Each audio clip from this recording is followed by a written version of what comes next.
lamini cɛ fara muso ka denmisɛnnin ma bafara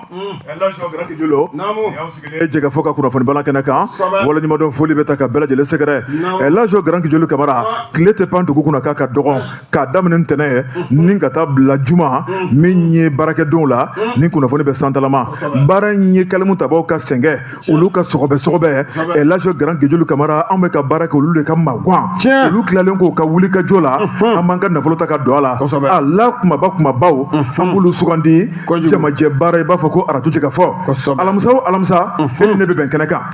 alamisa kɔnɔna la o n'a ka daraja o n'a ka wuli ka jɔ hali ni grand gejulu hakili bɛ ko wɛrɛ la an y'o de fɔ k'o bɔgɔ dɔn o tɛ ɲa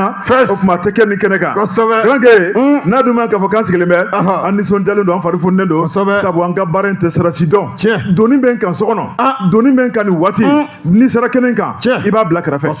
n'i tilala i y'a bila yɔrɔ min na i b'a ta yɔrɔ la sabu jɛnatigɛ yɛrɛ sigilen bɛ doni kan grand gejulo ko maa kana ɲɛbɔ maa fɛ maa dɔ bɛ yen i yɛrɛ ɲɛ b'a na ka bazɛn na i ɲɛ b'a na ka vɛsi la i ɲɛ b'a na ka V8 la i ɲɛ b'a na ka avion kɔnɔ don na a ka nin étage kana ɲɛbɔ a fɛ dɛ elajɔ maakɔrɔ kuma don degun min b'a kan tɔɔrɔ min b'a kan kamanagan min b'a kan i t'a dɔn fiyewu n'a y'a bɔ ka da i kɔrɔ a ka gulokiba a ka vɛsi a ka avion kɔnɔ don a ka V8 a b'a ta k'a da i kɔrɔ n'i bɔra ka degun kalama i b'a fɔ k'i y'a haramu jɛnatigɛ taabolo filɛ dɛ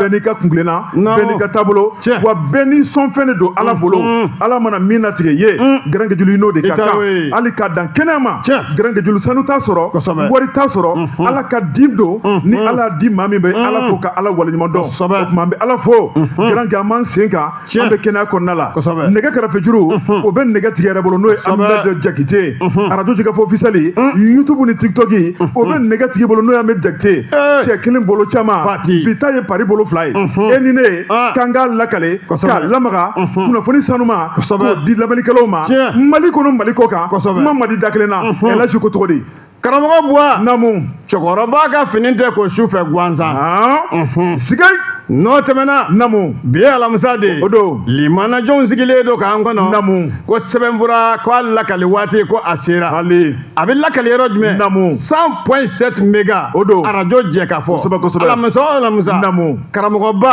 a n'a ka kalandenni naamu u bɛ sigi tabali in kan hali sɛbɛnfura k'a ta kelen kelen k'a fɔ limanaw ye hali u bɛ faamuya sɔrɔ a cogo min jamana bɛ taa cogo min na a bɛ bolo min kan ka se k'o bɛɛ faamu Wulibali kɔrɔfɔ filɛ grand donkan ɲana an bɛ taa nɛgɛtigi fan fɛ maaw kɔrɔtɔlen bɛ k'a makɔnɔ Buwa Jabate naamu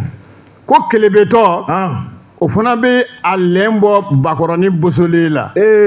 o la sa man jan ɲɔgɔn na dɛ an ka don naamu ni babu ye hali n labɛnna i fana labɛnna sɛbɛnfura ta i k'a tɔgɔ fɔ an ye i k'a lakale Elhaji grand le soir de Bamako maa min ye sɛbɛnni kɛ o ye Mayimuna Dumbuya Mayi Sarama Elhaji a ko an ka taa APCAM na sɛbɛnnikɛla ko a ko kunun tun ye donba dɔ ye APCAM na sɛbɛnnikɛla yira k'a fɔ APCAM ale bɛ minisiriso min ka yamaruya kɔnɔ o ye ministère de l'agriculture ye n'o ye sɛnɛ minisiriso sɛbɛnnikɛla ko a ko n'i ye APCAM lajɛ o de ye l'Assemblée permanente des chambres d'agriculture du Mali dalasurunyara an ko ma ko APCAM sɛbɛnnikɛla ko a ko min ye APCAM ye i b'a ye k'a fɔ ɲɛma kurasigi ko o de tun bolo dalen bɛ maa min bɛ n'ale ye san 5 kɛ o de ye Sanusi Buyasi la sɛbɛnnikɛla ko a ko n'i y'o ka mandat lajɛ grand maa caman ye ŋɛɲɛ ɲimi ni ka yira k'a fɔ gɛlɛyaw dara ɲɔgɔn kan o tuma min ye ɲɛmayaso ye ani yɛlɛmali ka kan ani ɲɛma kura ka kan sɛbɛnnikɛla ko a ko min ye président sigikun ye min ye o de ye sɛnɛkɛlaw ka hakilina k'o ɲini k'o dɔn fɛn mun kan ka k'u ye nafa ni tɔnɔ min kan ka sɔrɔ sɛbɛnnikɛla ko n'o jaabi ma ye o b'a yira k'a fɔ ko ɲɛma ka sigili ko jaabi ma sɔrɔ sɛbɛnnikɛla ko a ko n'a dun ma k'a fɔ ko maaw kun kɔrɔtɔlen bɛ min ye Sanusi Buyasi la ale ka mandat bɛ se ka ban min b'a to élection kura o datiw bɛ se ka boloda n'i y'o lajɛ lajɛ min ye ministre so ye kabini min kɔni février i b'a ye k'a fɔ da donna élection kura la El Hadji Grand Guédiolo k'a yira k'a fɔ APCAM a ka di maa minnu ye ka kɛ cɛbɔ ye o tuma a ye nana ka dossier min ye commission d'organisation o bilala ka baaraw la janko kalafili bɛ se ka kɛ kalafili sanuman ye ɲigin kana k'a la maa min ne de gagnena sera ka d'o ma o ka tɛmɛ n'a ka baara ye sɛbɛnnikɛla ko a ko n'i ye kow taabolo lajɛ Sanusi Bouassi la ale yɛrɛ kɔni kɛra a min ye ɲɛmaa ye mars kalo tile 18 san 2021 sɛbɛnnikɛla ko k'a daminɛ 2021 ka na bila an bɛ don min na ko bi 2026 la i b'a ye k'a fɔ ko gɛlɛyaw dara ɲɔgɔn kan sɛnɛkɛlaw u fɔra u jigiya kɔ sɛbɛnnikɛla ko a ko n'a dun ma k'a fɔ ko kalafili kura min bolo dara i b'a ye k'a fɔ min ye Bugunikaw olu ka président régional Grand Guédiolo ale kɔni min taara Buguni ala ma mɛn sɛbɛnnikɛla yɛrɛ k'a fɔ Bugunikaw ko o tuma k'u b'u ka ɲɛma fɛ k'a ye hakilina min kɛ sɛnɛ baara kan k'ale de bɛ fɛn fɔ maa ye n'o tɛ ko maa tɛ fɛn fɔ a ye sɛbɛnnikɛla ko a ko n'i y'o lajɛ min kɔni ye Bakari Dumuya sɛnɛkɛla don min ye a jolenba ye ale kɔni talen Buguni sɛbɛnnikɛla ko min kɔni ye Bamako ye a y'a ɲɛsin Bamako a ka kɛ o fɛnɛ chambre président ba ye sɛbɛnnikɛla ko min kɔni ye Sanusi Bouassi la ale min ye président sortant n'o ye président kɔrɔlen ye ale kɛmɛ k'a kanabɔ mandat filanan nɔfɛ min ye maa kura min bɛ fɛ ka don a ko la n'o ye Bugunikaw ka président régional n'o ye Bakari Dumuya ye Bakari Dumuya Grand Guédiolo hakili lajiginna ale kɔni kɛra min kɔni président ye Buguni gun kan i b'a ye k'a fɔ maa 35 o de tun kan ka vote a don in kama maa 30 ko anw tɛ maa wɛrɛ fɛ ni Bakari Dumuya tɛ sɛbɛnnikɛla ko a ko min y'o Bakari ale ni Sanusi olu kɔ dalen ɲɔgɔn na min kɔni ye vote so kɔnɔ kunun min kɔni ye waatinin dɔ sera Grand Guédiolo b'a ye k'a fɔ fiɲɛ t'a fɔ a na kɛ n'o dɔnna min kɔni ye maa dɔw de filɛ ka don salle kɔnɔ ni min kɔni ye Bakari Dumuya ye ni kana a kɔrɔtan k'a lawuli ni k'a sen bɔ dugu la o tuma k'an ka taa a tatɔla Grand Gué maa minnu fana bɛ n'olu ka dɛmɛ ni dɛmɛ o tun bɛ ka ta k'a sɛgɛrɛ a yera k'a fɔ ko maa minnu bɛ olu bɛ sɔn ka vote a ye n'o y'a ka soutien ye u y'olu fana caman wuli ka tugu a nɔfɛ sɛbɛnnikɛla ko min ye Mayimuna Dumuya ka kuma don dɛ maa minnu nana nɔfɛ Grand Gué ko a na kɛ n'u y'u bugunatigɛ dɔn o tuma k'olu ye sécurité d'État ye o tuma k'a fɔra k'an ka nin nɔfɛ jɔn ko k'an ka nin nɔfɛ o tuma ko jaabi ma se ka di kɛnɛ kan sɛbɛnnikɛla ko min ye Bakari Dumuya ale bɔlen salle kɔnɔ min kɔni ye président régional dɔ bɛ yen n'o ye Kayi ye Kita Kulukoro min ye Sikaso ye k'a fara Bugunikaw kan Seku San Grand Gué olu kɔni ɲɛmaaw sina k'u sigilen to salle kɔnɔ k'olu sigilen bɛ mun na bilen o tuma ko bɛɛ ka bɔ o tuma ko bɛɛ ka bɔ Grand Gué kɛnɛ sina ka langoloya ten nka bɛɛ ma bɔ dɛ maa minnu bɛ n'o ye Sanusi Bouassi la kɛrɛfɛmaw ye olu tora so kɔnɔ Grand Gué a ma ɲa min kɔ i b'a ye k'a fɔ u ye laada lakile i b'a ye k'a fɔ élection kɛra Sanusi Bouassi la ale y'a yɛrɛ nɔrɔ bila a fɔra k'ale kɛra APCAM o président kura ye ani maa min tun kan ka kɔ da ɲɔgɔn na ko nana ta ka bɔ salle kɔnɔ a yera k'a fɔ ko maa min tun ye grand favori ye n'a tun bɛna kɛ président ye mun na a taara ni dangana jumɛn ye mun de y'a to a taara mun ni mun de bɛ yen ko a na sidɔn don n'a nataw la Mayimuna Dumuya ale ka kuma don kunnafoni filanan ye an ye min bɔ le soir de Bamako kɔnɔ Jabate namu mɛ sɛbɛnfura ta a ta ni den y'a fa bugɔ namu bɛnkɛ dogokun tɛ bilen o ye tiɲɛ ye sɛbɛnfura min bolo namu Mali aujourd'hui ali an bɛna kuma kan deuxième édition namu ayiwa u k'a ma ko FID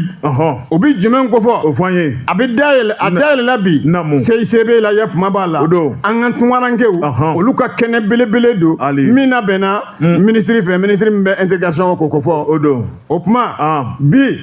tile a donna da la CICB bulonba k'a dayɛlɛ o kɛra deuxième édition forum international de la diaspora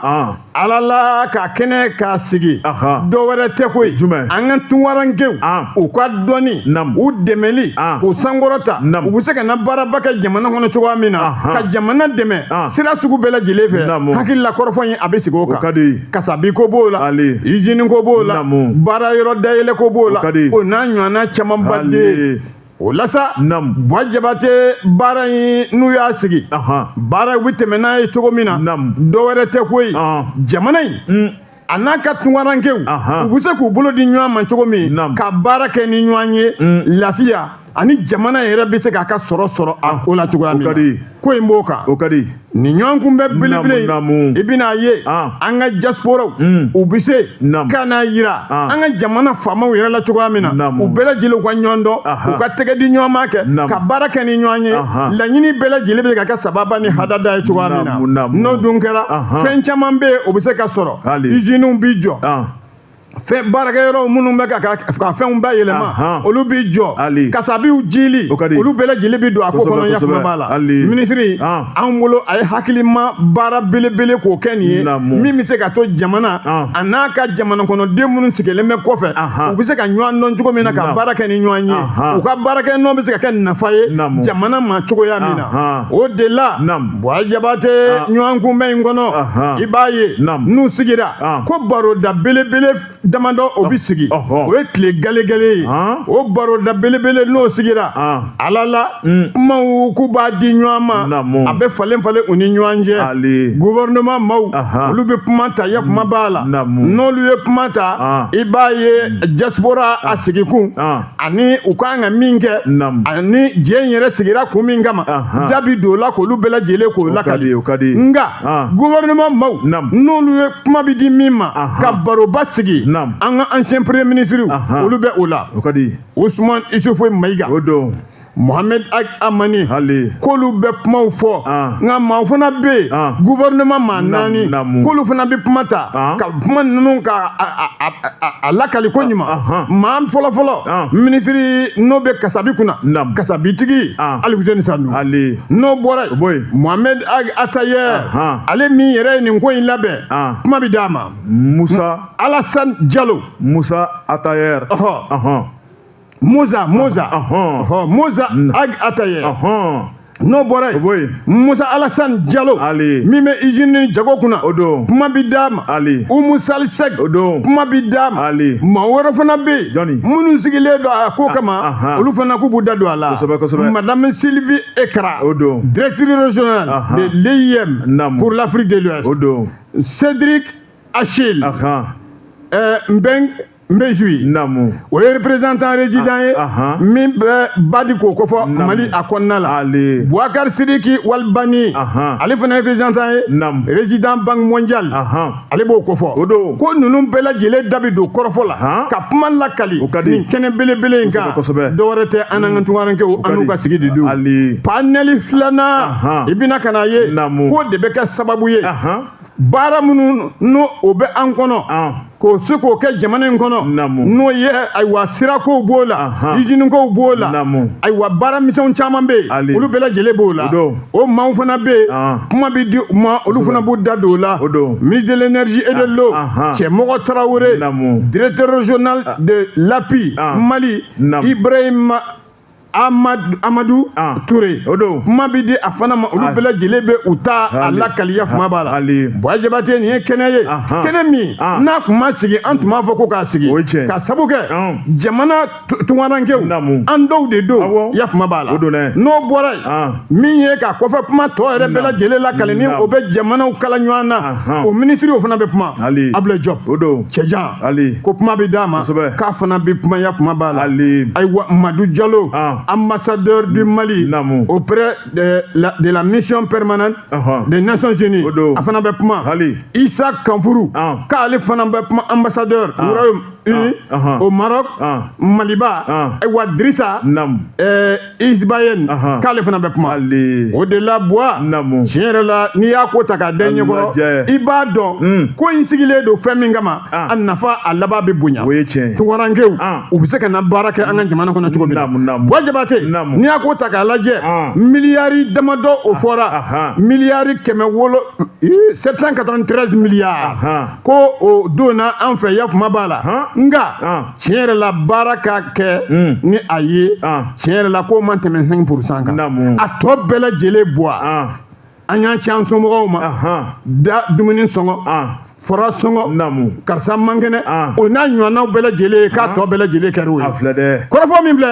an ye ka taga bɔ Mali aujourd'hui kɔnɔ maa min ka sɛbɛn don Kasim Tera Garange ali bi be ko min o ma ban nouvelle horizon sɛbɛnnikɛla o ye Demba Konte marakakɛ a ka kalimu ka di Demba ko a ko an ka taa Badalabugu kulu sanfɛ n'o ye colline de savoir ye sɛbɛnnikɛla ko Garange min ye Badalabugu walima n'a y'i ja sɛbɛnnikɛla ka kuma don a ko i bɛ se k'a fɔ ko Dawudabugu fana kulu sabu ni quartier fila bɛɛ lajɛlen jɛnbɛ kulu in na n'o ye dɔnniya ɲini kulu ye sɛbɛnnikɛla ko a ko min ye universitéw de bɛ yen n'o ye sanfɛ kalanso min bɛ min ye sini ɲɛsigi baarakɛlaw jamana kɔnɔna la n'o ye cadrew ye k'u kalan ni k'u ladɔnniya janko min ye jamana marako ɲuman jamana taabolo ɲuman u bɛ se ka kɛ cogo min na don dɔ sini ɲɛsigi jigima da bolominɛ yɔrɔ ye sɛbɛnnikɛla ko Garange Julu min ye Demba Konte y'a jira k'a fɔ fɛn mun kɛra juma tɛmɛnen n'a kunɲɔgɔn ye sini juma ye Garange Julu ko nin ye maa caman dabali ban sabu lɔgɔlidenw yɛrɛ dama n'o ye universitaires ye Garange Julu ne ka duloki bɔ ɲɔgɔn kama k'u kɛ ɲɔgɔn kan bese ale ni muru ye walima i b'a fɔ ko tama ni biɲɛ Garange Julu a ma ɲa min kɔ min kɔni maa kelen ye o tora sisi la sɛbɛnnikɛla ko Garange Julu lɔgɔliso o tɛ kɛlɛkɛyɔrɔ ye ni kɛlɛ nege bɛ maa min na e bi t'i ta kɛ yɔrɔ la ni ka bɔ lɔgɔliso la nka n'i y'a lajɛ sɛbɛnnikɛla ko a ko min ye IM ye yanni ale bɛ dakolonci a ko ka IM to an ka jamana in kɔnɔ a yera k'a fɔ lɔgɔlidenw tun ka kɛlɛw ka ca IM ale kunkan ko kan sabu IM ale sigilen bɛ ko caman kan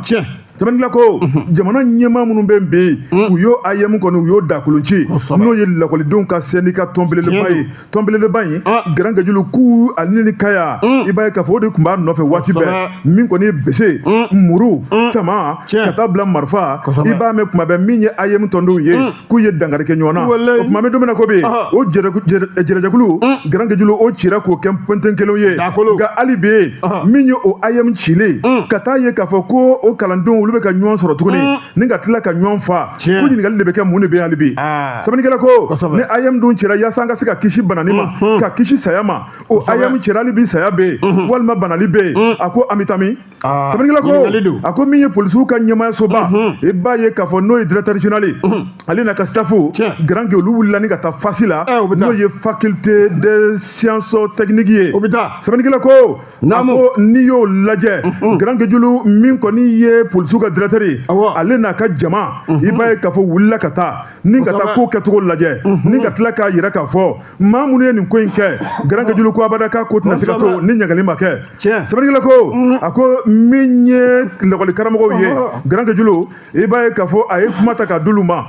ni k'a jira k'a fɔ min kɔni ye u ka tɔndenw ye u ka kalankɛlaw ye Garange Julu k'a bɛ min f'u ye o tuma k'u k'u hakili latigɛ i b'a fɔ ko ngɔmiyirana mɔden min kɔni ye baara ye k'u ka taa kɛ ko gasi t'u la nɛrɛ t'u la sɛbɛnnikɛla ko min kɔni ye ni karamɔgɔw ye ale kɔni ye kuma ta ka f'u ye n'o ye ba polisilakaw ye sɛbɛnnikɛla ko a ko n'i ye ko taabolo lajɛ min kɔni ye an ka jamana ye kalan kɔni a kɔni k'a kɔni u ye kalan kɔni sonsoro nin waati la sabu u y'a jira k'a fɔ k'a daminɛ kalo tile 13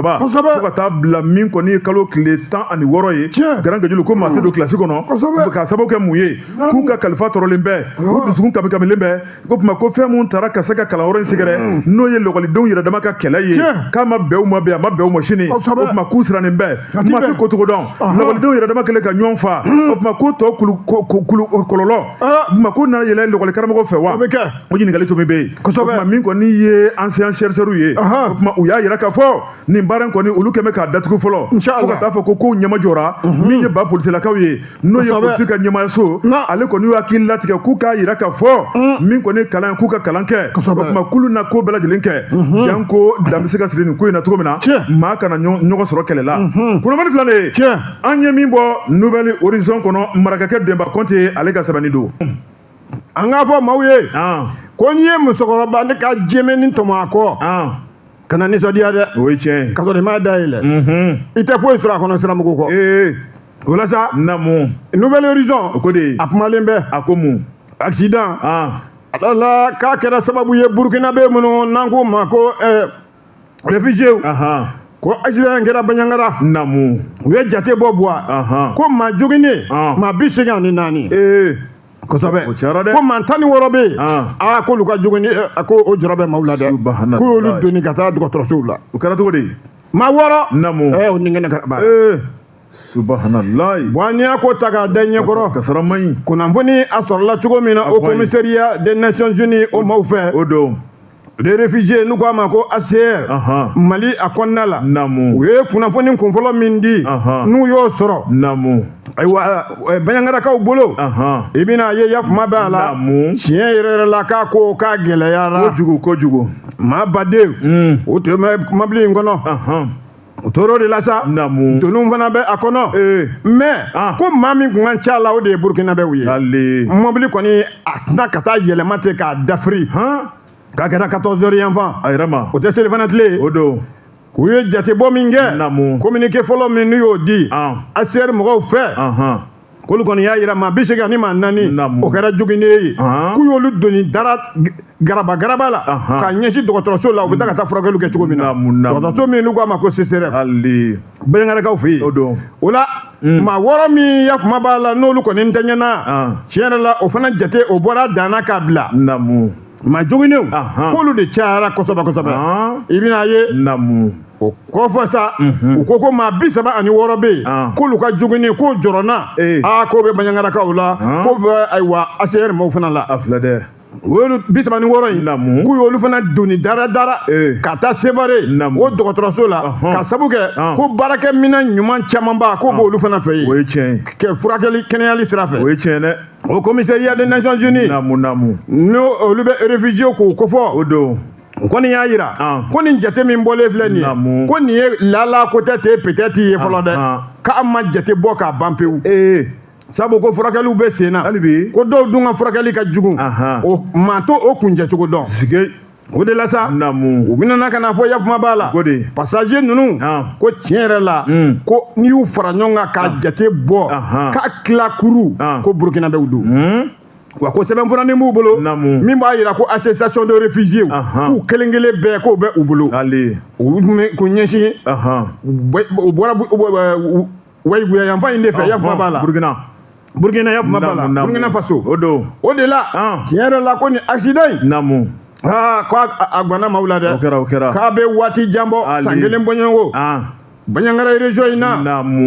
k'olu de kɔni bɛ ayiwa dunanw de bisimila sanga ani waati wa k'a kɛla bɛɛ lajɛlen maa bolilenw ye minnu bɔra Burkina ka sira mankan ɲɛ k'u ɲɛsin baɲangara ma Buwa Jabate jamana in ala la ko an ka nin région min filɛ tiɲɛ yɛrɛ la ko sanga ni waati ko Burkina bɛ k'u b'u ɲɛsin a yɔrɔ la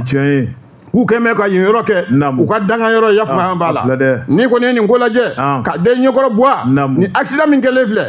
ACR u y'a yira yakuma bɛɛ ko u kɔni bɛ ka wele bila bɛɛ lajɛlen ma bɛɛ bɛ se k'u dɛmɛ cogoya min na min bɛ se k'a to ni ɲɔgɔnnaw olu kana se ka kɛ u k'u dɛmɛ fana furakɛliw la u k'u dɛmɛ fana ladonniw na yakuma bɛ a la nka baɲangara autorités olu fana wulen bɛ k'u jɔ yakuma b'a la u se damantan na k'u b'a kɛ yakuma b'a la baara in a bɛ se ka nɔgɔya u bolo cogoya min na sɛbɛnfura an y'a bɔ nouvelle zone kɔnɔ maa min ka sɛbɛn don Mahamane Touré Garanke ne bɛ n tigɛ don ko kura journal aujourd'hui a ko di min ye ABH ale de ta ye journal ye nka maa min ye nin article sɛbɛn o de ye Kasimu Tera sɛbɛnnikɛla ko a ko min ye adamaden Garanke adamaden sogo tɛ don nka i kɛwale o de bɛ don Garanke bɛɛ lajɛlen de kan ka kɛwale ɲuman kɛ sabu Garanke diɲɛ yɛrɛ ye waati ye maaya ye waati ye wa ko bɛɛ n'a kuma don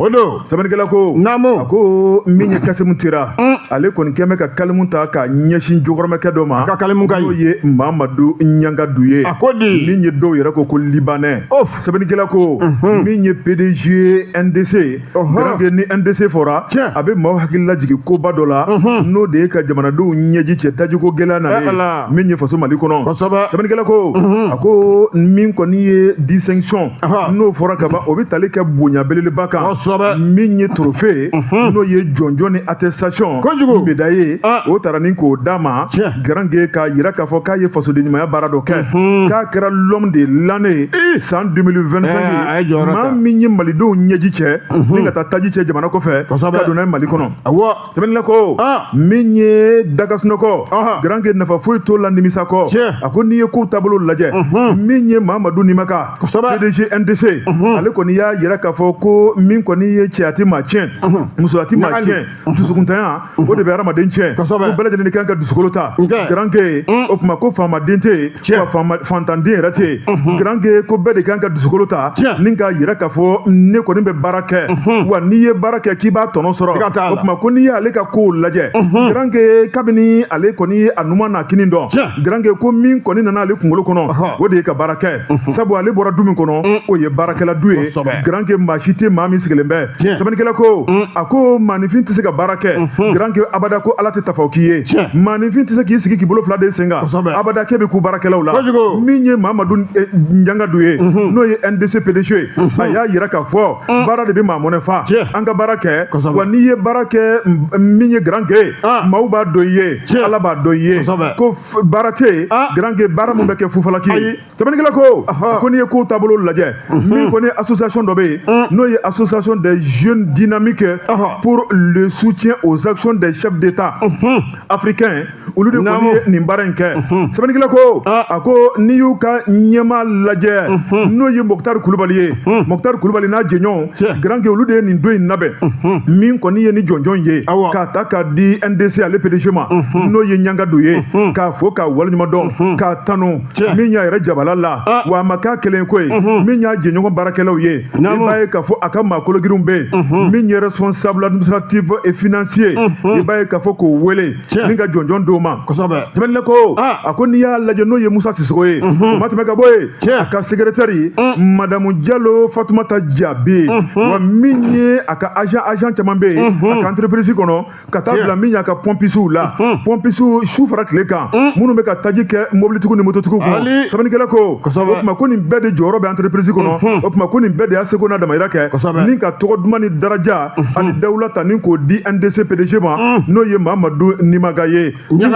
Mamadu Ɲangado ye ni kɔni wolo fɛn mun na o de ye min kɔni ye ka se k'a kɛ ɲɛmaa ye n'o ye san 2025 ye o tuma min kɔni ye l'homme de l'année 2025 ye ko maa tɛ maa min y'a dan min kɔni taji donni jamana kɔnɔ entreprise tɛ yen min y'a dan min ye fasodenw ɲɛji cɛli ye min ye fasodenw jigi sumali ye wa min ye jamana yɛrɛ kolo sumali ye i b'a ye k'a fɔ taji ko jamana tɛ ɲɛnamaya ko abada sɛbɛnnikɛla ko a ko min kɔni ye pompisi dɔw bɛ yen olu y'a yira k'a fɔ ko ka pompisiw sɔn o tuma min kɔni attestation ni médaille la ko nin y'olu siɲɛ fɔlɔ ye olu k'o ye o tuma ko ni maa min ye sanu tɔmɔbili sanfɛ i ka barika da guwadingɛ ye sabu k'a bɔr'o de kɔnɔ sɛbɛnnikɛla ko a ko n'i ye kow taabolo lajɛ a ko min kɔni olu ka PDG ye garanke k'a kɛn bɛ k'olu tɔpɔtɔ k'olu ladon k'olu kɛ min ye a badenw ye a sinjiw ye ko cɛ don k'a ni sa bɛ don dingɛ kelen kɔnɔ o tuma k'a ka kuma man ca a bɛ fɛn mun fɛ o de ye sariya batoli ye a bɛ fɛn mun fɛ o de ye baara ɲuman kɛli ye abada k'a tɛ baara jugu fɛ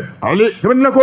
ni maanifin ye baara ɲuman kɛ garanke julu k'i bɛ taa tɔnɔ de sɔrɔ o tuma k'ale sigilen b'a kan k'ale to baara ɲuman na o tuma ko don dɔ a bɛna wuli ale ye ko caman na i n'a fɔ jamana ɲɛmaw u y'a wele ni ka médaille don a kan na ni parti kilo fana y'a wele ka médaille don a kan na garanke ko nin bɛɛ lajɛlen farankanw de ye n'o ye ɲɛta farankanw de ye wa ko hali bi k'ale bɛ tɛmɛ n'a ka baara ye ko nin b'a yira k'a fɔ ale bɛ ka baara ɲuman de kɛ garanke ko ni maa y'i sɔn k'i bɛ ka baara ɲuman kɛ k'i kan k'i sigi k'i bolo fila di sen kan o tuma k'i kan ka dɔ de fara kan ni ka taa bila fo fini bɔ fo nɛrɛ bɔ kunnafoni fila de an ye min bɔ journal d'aujourd'hui kɔnɔ Kasim Tera ale ka sɛbɛnni Jabate namu jɔkɔrɔmɛkɛ de ye nin kɛ o don ne kun hakili la n ko kakolokɛ de bɛna bila a nɔ la ni kakolokɛ a kun ka kɛ ten de o ni kakolokɛ baara kɛ don min na ne de bɛ wele ka taa kɛ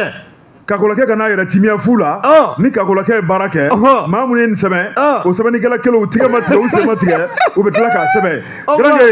bɛɛ ka baara kɛ dɔrɔn ko jɔkɔrɔmɛ ne ye garanke yɛrɛ baara kɛ don dɔ i bɛ tila k'a buguna siga t'a la o tuma ko jɔkɔrɔmɛkɛ n'o ye Mamadu Nimaga Ɲagadu Mamadu Ɲagadu o tuma ne ko a ma ko libanɛ tiɲɛ yɛrɛ la k'a bɛ ka baara kɛ a bɛ baara kɛ a bɛ ka baara kɛ dɛ ko kakolokɛ ko k'a ni ce i tigɛ don Buwa Jabate n bɛna n tɛgɛ don sɛbɛnfura min nɔfɛ mun bɛ yen Kalum Info mun bɛ yen Kalum Info namu Buwa an ka humoriste a b'an nan yɛlɛ k'an nan nisɔndiya k'u y'a don bɛrɛ la jɔnni Dilaba Glaba wa kilaba de. Kilaba. Ahon. U ye kilaba k'u y'a don bɛrɛ la. Cɛ belebele. Ko a bi koko 4 ni ɲɔgɔn cɛ bi. An bɛ yɔrɔ min komi sisan. Subahanallahi. Wa Namu. i bɛna ye yakuma b'a la. Ko nin kunnafoni ka sɛnɛ ka cari. Fan bɛɛ lajɛlen fɛ. Namu. Réseau olu kan. N'o réseaux sociaux ye. Tarata don. Juillet kalo tile 14. San 2026. An ka nin comédien n'u ko a ma ko Kilaba. Artiste. Compositeur do. Créateur fana do yakuma bɛ a la. Bwa. A ka kɛra baara ye dɛ. A taara cogo di? O ye fɛrɛ kɛ yakuma b'a la sɛbɛnnikɛla yɛrɛ ko ko a bɛ labɛnni min kɛ k'an la yɛlɛ ko maa tɛ yen min bɛ se k'o labɛnni ɲɔgɔnna kɛ kosɛbɛ k'an bɛ yɔrɔ min na komi bi ko dɔw yɛrɛ b'a wele ko kisɛ a ka kɔnlɛn cogo ye marifa kisɛ lala i b'a sɔrɔ n'ale y'a yɛlɛ i yɛlɛla kojugu kisɛ b'i sɔrɔ yɛlɛ kisɛ kosɛbɛ o y'a dan yɛrɛ ye ko bi na kɔni ko mandat de dépôt k'o de dara kan k'a bɛ maison centrale d'arrêt de Bamako la MCA kunnafoniw b'a fɔ cogo min Kalmu Info maaw de ka kuma ye nin ko nin décision in k'a taara premier substitut du procureur près du tribunal de grande instance de la commune 5 du district de Bamako ko nin ko kɛmɛ cogo di k'i bɛna ka na ye ko sɛgɛsɛgɛliw de kɔni kɛra sɛgɛsɛgɛli mu n'olu nana ka na ayiwa a lajɛ ko Kilaba a bɛ yɔrɔ min ni maa min ye plainte don a kan ayiwa u y'a sɛbɛn lajɛ ka polisiw bila o polisiw k'olu k'a wele sabu ko convocation kɔni dira olu ma u ka Kilaba wele ka ɲininka dalakan la ɲininkali tilakɛlaw la tuma min na kiri maaw y'u ka baara kɛ yakuma b'a la kile a ka kuma bɛɛ lajɛlen la u ma fila kɛ yakuma b'a la u ye a lajɛ ko a ni yɔrɔ min ka kan o kɔni de kaso yakuma b'a la mandat de dépôt kosɛbɛ commune dura maaw olu ka sɛgɛsɛgɛli kɔfɛ sa Bakɔ Jikɔrɔni o polisiw olu de ye sɛbɛnfura minɛ ka taa a convoqué ko a ka na k'a ka ɲininka dalakan na a nana u y'a ɲininka dalakan na min kɛ tila kɛra k'u k'u ɲɛsin n'a ye tribunal la u y'u si n'a ye min kɛ sariya kɔni y'a yira sa k'a bɛ lasago o maaw fɛ yen sɛbɛnfura an y'a bɔ Kalmu Info maaw bolo u yɛrɛ ko ni ko bɔra la k'olu tɛ se k'a fɔ k'a ye nin kɛ a ma nin kɛ ko mana bɔ a kɔnɔ k'u b'o lakali an ye Alifa Salamaka ale ka sɛbɛn Garanke ni ka da i ta kan a na kɛ n'a ni dɔ de fura ɲɔgɔn na o tuma u dusuw bɔra u ye kumaw dadara ɲɔgɔn kan Garanke kumaw dadara ɲɔgɔn kan dusuw bɔra fitinɛw nana Garanke a na kɛ n'ale ka fɔta cayara Garanke an dun bɛ sariya jamana kɔnɔ ni fɛn fɔr'i ma Garanke fɛn mun b'i dusu bɔ fɛn mun bɛ sariya kɔsago Garanke sariya sigilen bɛ bɛɛ lajɛlen de a na kɛ n'o tigi de taara ka taa ta da sariya kan o tuma fɛn kɛra na Kilaba fɛ fɛn mun ma diya n ye o tuma n nana n wakili da o tuma a ka sariya ka baara kɛ o tuma a b'o de bolo kan bi o tuma ko dɔwɛrɛ tɛ ani dɔ de fɔra ɲɔgɔn kɔ a b'o de janjo kɔnɔ bi an bɛ jɛ ka dɔ de kɛ Ala ka jisuma ka fura ye maa minnu dusu bɛ bɔ ɲɔgɔn kan ma Ala ka jisuma ka fura ye Garanke dusu mana bɔ n'i ma se dusu la ko wɛrɛ bɛ taa bɔ a kɔnɔ dɛ n'o ye nimisa ye Ala k'an bɛɛ san dusu la sabu dusu bɔlen kɔfɛ Garanke i ɲɛ tɛ fɛn ye dɛ nka n'i seri dusu la Garanke a bɛ tila ka kɛ sababa ye an bɛ taa ka na Jabate cɛkɔrɔba dɔ ye nin fɔ n ye ko ni dusu bɔra k'i da di o ye tiɲɛ wa ni nisɔndiyara ka dama tɛmɛ ka na layidu ta o ye tiɲɛ o ye tiɲɛ dɛ i ye min fɔ an bɛ wuli wulibali don an bɛ taa ka na ale tinɛ ye dugugilamafɛ yaalala ye o tɛ tiɲɛ o ye tiɲɛ o la sa sɛbɛnfura min b'i bolo sisan an lafiya kɛlen kosɛbɛ i tɛgɛ don o la i k'o lakali i k'a tɔgɔ fana fɔ an ye hali Garanke ne bɛ n tɛgɛ don nouvelle libération kosɛbɛ nouvelle libération maa min ka sɛbɛnni don o ye Bere Burama Keyita a ko di Burama Keyita ko Garanke min ye Mali sanu lawale la n'a tun tɛ yeleku maliyɛnw ye o tuma bi k'a bɛ ka yeleku dɛ ka ta tigɛ dɔrɔn sɛbɛnnikɛla ko a ko a bɛ ka yeleku tile min na o de ye Mali masakɛ ɲuman général d'armée Assimi Goïta a y'a fɔ sɛbɛnnikɛla ko a ko Asimi a ye san 5 mun k'a ka fanga la sɛbɛnnikɛla yira k'a fɔ a ye jɔni kɛ Mali marabolo bɛɛ la malidenw sigilen bɛ ka fɛn minnu makɔnɔ Mali gɛlɛya minnu dadalen bɛ ɲɔgɔn kan sɛbɛnnikɛla ko a ye kɔfilɛ kɛ nin bɛɛ la a ko dɔɔni o tɛ tɔto foyi la Burama Keyita ko a ko Centre international de conférence de Bamako min ye nin joué kalo tile 8 i b'a ye k'a fɔ professeur Amadou Keyita ale de y'an ka dugu jukɔrɔ nafolo ministre n'o ye ministre des mines ye sɛbɛnnikɛla ko a ko min ye professeur ye a bɛ dugukolo dɔn a bɛ sanu dɔn a bɛ Marijanɛ dɔn a bɛ lulu dɔn i b'a ye k'a fɔ professeur a ma bin ni kuma ye a ko jamanakuntigi ka san 5 baara a ko ale min bɛ ni dugujukɔrɔ nafolo kalifalen b'ale la a ko dɔ kɛra i n'a fɔ dɔ wɛrɛ bɛ kɔfɛ nka ko min kɛra grand kɛ ko bɛ somɔgɔ sama bɔ min ye professeur Amadou Keyita a y'a yira k'a fɔ n'i ye sanu lajɛ Suzanne Bataille kɔmɛ maa bɔ Suzanne Ba b'i dogo ko tun kɛn bɛ Mali sanuko ye min ye diɲɛ disibaw ye nansara bilen kulo bilen waritigiw ye olu de kun an ka dugukolo k'a walakata k'a dayɛlɛ ni k'u sago n'u dɔngɔ k'a la ka taa n'u ye ni k'an bolola sɔn nka min ye an tɛ bolola sɔn dɛ maa min bɛ na k'e de mago b'an ka sanu na anw de b'e bolola sɔn anw de ta y'a nafamayɔrɔ ye sɛbɛnnikɛla ko n'o ye Burama Keyita ye Burama ko a ko professeur Amadou Keyita a y'a yira k'a fɔ n'i ye Mali ka sɔrɔ lajɛ o tuma ko impôt kɔfɛ ale kɔni i b'a ye k'a fɔ jɔyɔrɔ min bɛ min kɔni sanuko la o de ye CFA miliyari 700 ale ni ɲari n'o ye 760 ye k'u y'o de don min y'an ka foroba wagati kɔnɔ n'o y'an ka trésor ye sɛbɛnnikɛla ko o baara min kɛra ko nin baara kɛcogo ɲuman ma kɛ dɔwɛrɛ kama o de code minier kura o min baara tun bɛ sɛnɛ 2023 sɔnkɔrɔ mo bɛnkɛr'o kan Mali sanu n'a bɛ bɔra grand que a kan ka tila yɔrɔ minnu na i b'a ye k'a fɔ code minier kura o kɔnɔ kuma o kuma o saralen b'o kɔnɔna la o de kunnawolo nana kɛ ni min ye an ye miliyari 700 sɔrɔ sɛbɛnnikɛla ko miliyari 700 kɔfɛ a ko ni Ala ma basi kɛ k'an bɛ yɛlɛ o de sanfɛ an tɛ jigin o duguma koyi k'a da kan min kɔni ye sanu bɔla minnu b'an ka jamana in kɔnɔ grand que ko hali n'i y'a lajɛ ko nafasɔrɔ sira belebele taara k'olu fana sɛgɛrɛ o tuma ko ni sanu tun bɔra sira dɔ bɛ yen olu niyɔrɔ sira dɔ fɛ kɛmɛ sira lɔ kulu niyɔrɔ tun ye 20 ye n'o ye 20% nka min ye code minier kura ye kulu niyɔrɔ tari jɔ 35% n'o ye 35 ye sɛbɛnnikɛla ko a ko n'i y'a lajɛ sanu bɛ bɔ dugukolo min kan dugu min na commune min na grand que kulu fana bololankolon tɛ bila koyi o kɔrɔmasuru ye mun ye jamanakuntigi yɛrɛ ye chèque géant ta k'a di min ye commune caman ma an ka jamana in kɔnɔ CFA wari miliyari 18 ko sanu bɛ ka bɔ aw ka dugukolo kan o tuma ko nin kan ka di aw ma nin ka bila aw kɔrɔ aw bila aw bolo kɔrɔ a ko fara aw bolo kan ni k'aw ka sigidala baaraw kɛ o ye sariya ka baara ye sɛbɛnnikɛla ko a ko o bɛ ko min na ko maa bɛ se k'a fɔ sa hakilina kura min taara grand que ko jɔsen ma ngolofa wa o tuma k'a ye ngolofa a ko n'i ye sanuko lajɛ min ye professeur Amadou Keyita ye k'ale kɔni bɛ kuma ni min ye o de ye jamanakuntigi ye wulikajɔ min kɛ ni ka sanu ka nafa di malidenw ma tiɲɛ yɛrɛ la k'an kan k'a fɔ k'a waleɲuman dɔn o tuma a ye baara ɲuman min kɛ kunnafoni filɛ an ye min bɔ nouvelle libération kɔnɔ Burama Keyita ale ka sɛbɛnni don Bois Jabate namu ko yɛlɛ a bɛ miiri kuntala janya o ye tiɲɛ ye sɛbɛnfura min bɛ n bolo la lumière o don ale ko cogo di a ko de Bois namu ko maa ba camanba de dugutagalaw ni transporteurs